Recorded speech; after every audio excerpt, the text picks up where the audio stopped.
gari adimmo asin jira ayye ane ngada aka waka bi group to kulle umani sirati aka kiyatti do tinjirati warra kana fana to ulle sene ayye amone to ke ganjirtu ya sai ayye asana saame waan argitee tikki mootummaa haasa'u fakkaata malee waan jaalli waliin qabsoo gaggeessu jaalli gaal jedhe wal waamu waan haasa'u fakkaata. ayye irraa ka'eeni gruuppii sana keessaa yubba'e.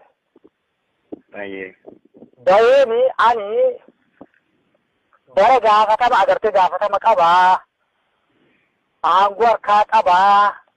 Barri kun bara akka kaate barri in darbatin dhufa akkasuma miti seenaa keessatti waan baay'ee argineerra.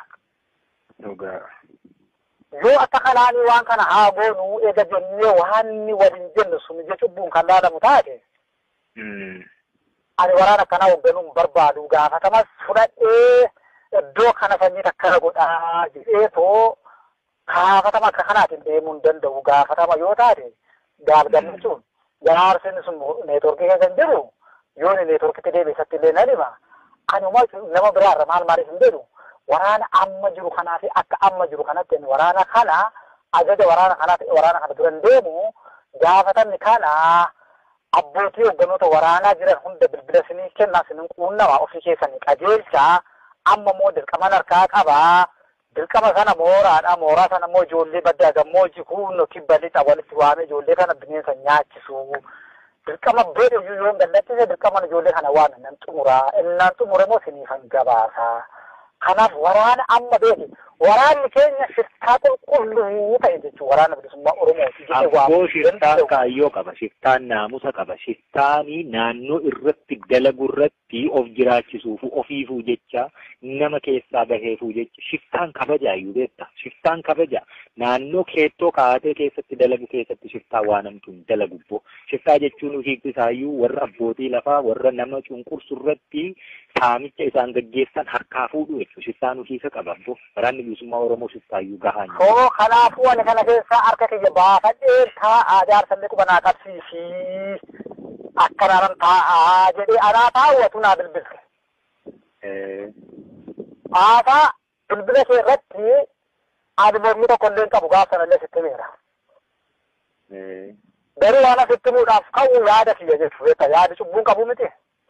Cubbuun qabu yaadi cubbuun qabu. Yaada kiyyaa yaada kiyya yaadinanii otoo ta'e otoo akkas ta'e irra moor fooyyaadhaa kanan jedhe dirqama fudhachuun akkuma ta'e jirutti ta'ee waan amma jiru kana waraana amma jiru kana walitti harree deemsa karaa laaluu dandeessaa nyaata karaa laaluu dandeessaa dhibeelee garaa garaa namni wal qixa deemu lafti immoo gama akka ta'e silaa hin beektaa kana hundi walitti harree fiduurra sadarkaa abbootii muraasaa fittaan abbaatii muraasaa irraa kaafne qondaalota waraana bilisummaa Oromoo hundi isaa buqqa'ee walitti yoo dhufne murtii fudhachuu barbaannu fi tarkaanfii fudhachuu barbaannu sana hunda ga'umsaan ni raawwannaa otoo akkana ta'e immoo irra fooyyaadha irra wayyaa qabaa.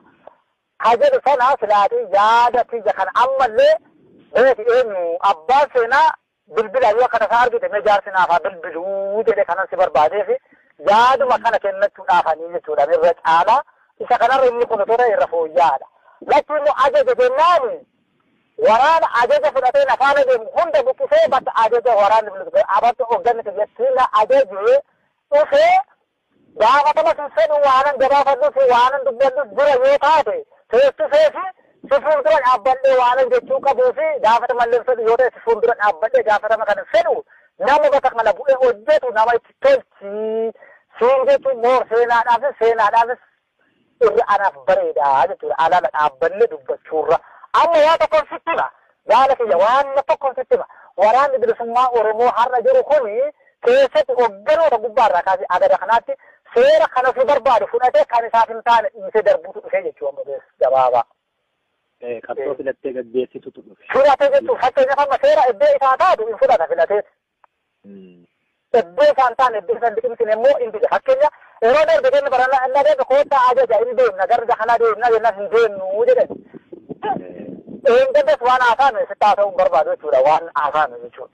cubbuu yeroo tokko dhalli namaa cubbuullee sodaata. So ana akka kana ani jaalli kun akkana ta'e jedhee iddoo ijoolleen meeqa dhiiga dhangalaattee lafee cabsitee har'a haalli fi raamma eeggatti jaalala iddoon jiru kanatti jaalarrattis waan ta'e haasa'urra afaan kiyya adabadhee callisee ta'in akka waraana bilisummaa Oromoo akka nama tokkotti qabsoo geggeessa abbaachi tolchaa.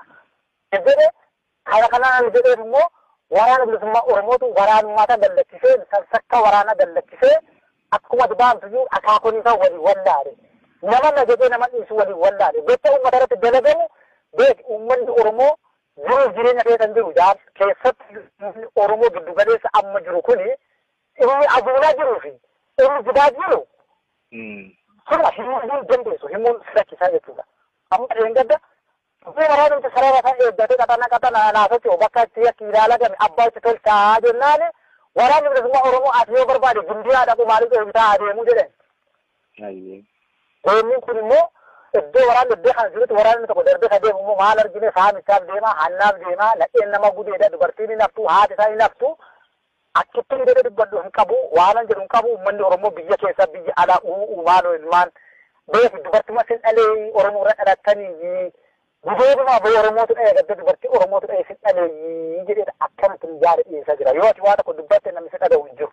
So kana ani ammallee kanas hin jedhu amma murtaati fudhattee deemaa waraana hunda buqqisaati yoo teessillee murtoo kana deemu buqqiseen deema nama hindinaan jedhu silaafuu waan godhu hin qabu ammoo yaada kiyyammoo otoo waraana guutuurra sadarkaa muraasaa fi taantota abbootii muraasaarraa kaasee qondaaleen sadarkaa olaanaa jiran guutuu finfinnee gadi iddoo tokkotti bakka beellamannee wal arginee waan kana sirreeffannee anaaf gammachuun kiyya daangaan kanuma siin jedhaa waan ati jette immoo ajajaa hin fudhadhaa jechuudha. Isa kana jaalsanni baay'ee itti yaade beekta. Baay'ee irra deddeebi'ee itti yaade sanarra gahe. Isaati amma jettuuf yaadeedha. Otoo kun ta'ee immoo akkasitti wal dhufnee ni murtaa'aa qabu. Waa filmaati ammati jettee kun osoo hojiitti hiikne immoo ni furamaa ka'e. Hin furamu. Akka inni itti hin furanne beekta gaa. Bilbilli keenyi yeroo hedduu rakkoon bilbilaan mudates kana waan akkatti walii ibsan dhibuu hedduutu jira. Kanarraa ka'eenanii kophaallee murteessine jaalgamneetiin mari'atte waan kana. Wanti kun waan nu rakkisu tokkollee hin jiru. Deemsa sanaa jetturraa kahafee turtiin keenyi guyyaa 3 haga 4 keessatti sirreessuu hin danda'a. Calaluutu immoo nurra jira. Miseensi rakkoo qabu suni ammas calalamuu hin danda'u yoo keessaa calalnee baafanne malee. Ani waa hedduu harkaa qaba. Nyaati fayyaan isaa nu keessa jiru nyaapha sana sanyi nyaapha abaluutti bira jira yoo jedhe ati hin to'annetu akkasittiin ijaarsichi bal'ate nyaaphi ani nyaapha siin jedhu si biratti fira waan akkasiin nu keessa jira abbo.